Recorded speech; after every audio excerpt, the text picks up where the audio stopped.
And heat number 5 for top qualifying times of the season in lane 0 from the River Mist, Owen Riggle. In lane 1 for Fields Club, Henry Meek. In lane 2 for Cooper's Pond, Luke Raymond. In lane 3 from Parkview, Theo Chittavong.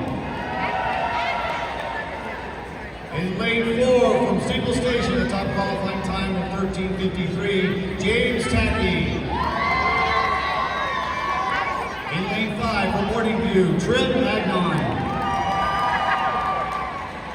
In lane 6 from Flowers Crossing, Baylor Thompson. In